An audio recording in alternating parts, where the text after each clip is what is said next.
Hello to all my friends and family and folks who are listening. Thank you for tuning in. Thank you for tuning in. I've said this a couple of times. I don't know why, but you are tuning in. Anyway, the reason why I've got on here this afternoon is so I'm a guy who talks nowadays, and I talk quite a lot. And I no longer keep my life to myself. I share my life. Obviously, I do it here, but I'm now more open and more relaxed with the people around me, and I have a great laugh. But then I also have moments where conversations need to be had, and they're had quite openly, with a very open heart, very open mind, a large amount of transparency. So a lot of the times, people ask me, "Yeah, you got this great relationship with your mother and grandmother, two strong women in your lives," and I would have to agree, because I do speak about my mom and my grandmother's experiences that have influenced and sort of tailored my life in a way, may it be on the conscious or a subconscious level. Growing up in a home, I have to say, I paint this picture that my life was tragic, and I hope it doesn't come across that way. There were certain realities in our lives that were less than fortunate, if I can say so, and but we made do with what we had. So yes, there was going to be confrontation. There was going to be, certain indifferences that were challenged in our environment, simply because we were such a firstly, we're such a close knit family. My grandmother, my mother, my aunties. The second thing is, the way we lived was in a quite a, how can I say, the word I'm using, trying to get, which is there somewhere, is not. There were challenging environments. There were environments that were not, that we had to basically cater to our needs, depending on the day, depending on how much rain, depending on how much sunshine. There were a lot of luxuries that most people had. I grew up, and I think fortunately for me, in one way, I had this.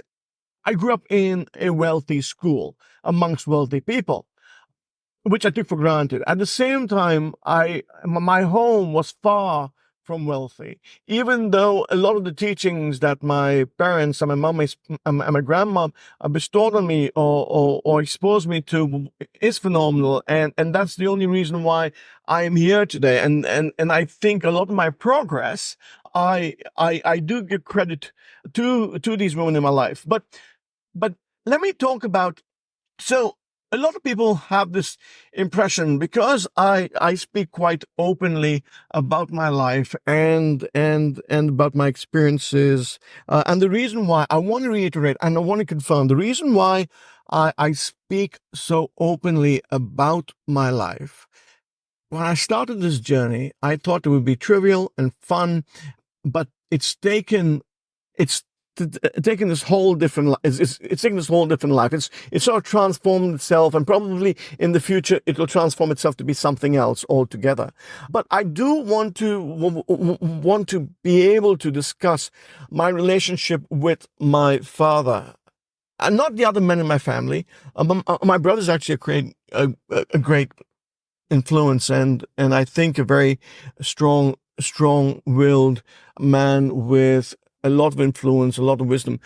But that put aside, my relationship with my father, I do have to say this to all the men who are growing up, especially gay men who've grown up, and for some reason there has been that lack of fatherly attention.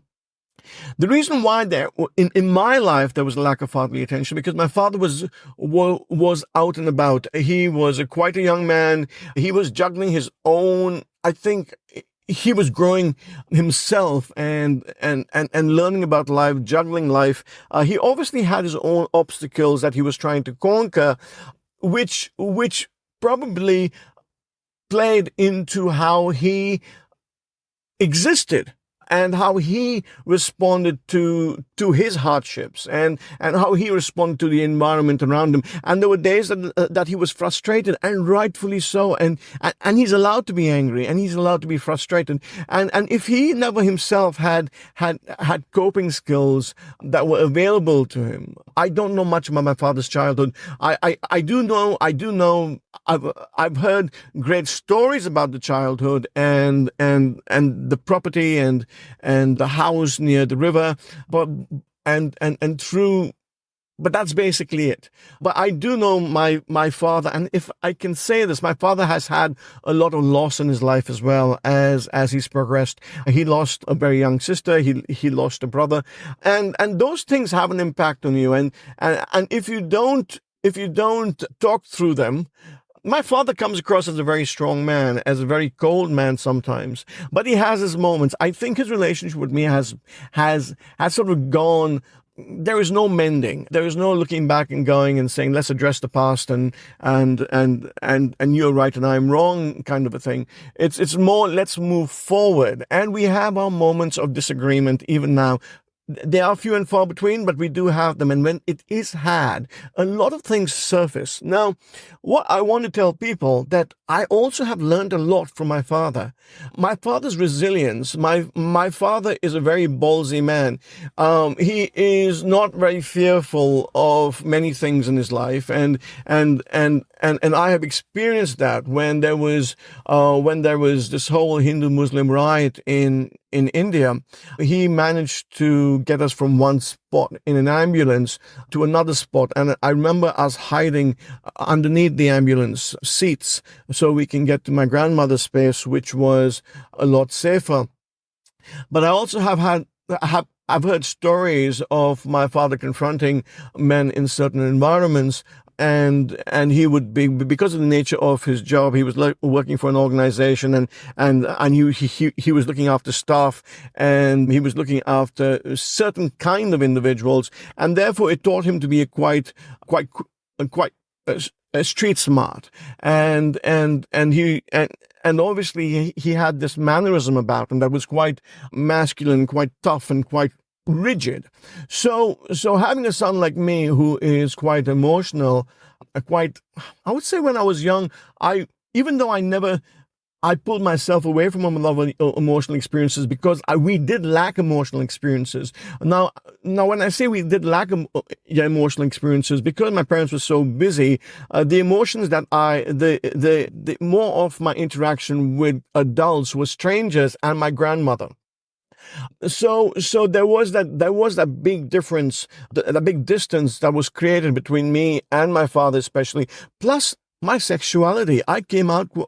I was found out very young. I came out very young. And therefore I needed I had certain requirements that needed to be met. And because my father was so concerned about probably my well-being in India, because I was very, very opinionated. I was very out there. I wasn't afraid of authority.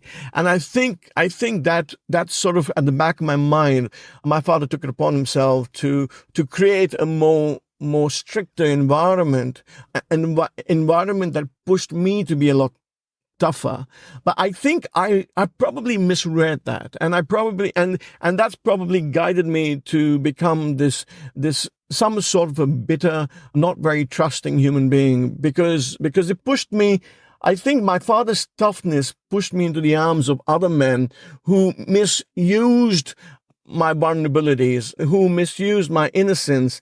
And as I progressed in age, and when I started to understand probably right emotions, wrong emotions, understand, when you're being used, when you're vulnerable and you're being used, you don't see that as a negative. You see that as a positive because you're gaining solace. But I was gaining solace in the company of wrong men and wrong women. So I wasn't, and that was molding me and gradually seeping through my veins, and I was losing the Neil that I was. And when I look back, I was a kind Neil. I was a generous Neil. I was a quiet Neil. this Neil was afraid to even when I was quite young as a child, I was afraid and quite quiet in my own environments.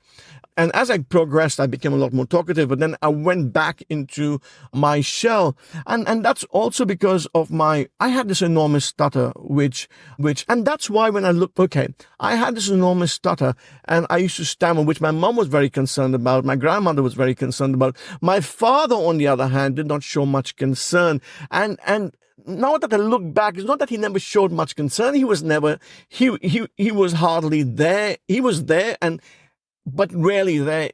So he was there in person on occasions, but he was quite void of emotions. The emotions that I should have received from my father should have been encouragement, but I think he saw me as a frail child, as a very frail child. And then as I got into my teens, he saw this child who was, a gay boy that he probably figured is going to be effeminate, is going to be frail, is going to be teased or probably killed if I kept living the way I lived. And I think he got tougher and tougher with me, which made it harder and harder for me as a child, because I was not only bullied and I not only came up against obstacles in school, I would get into, people would push and shove me. I remember getting chili salt thrown into my eyes by this horrible kid. And I've heard he's still a horrible man.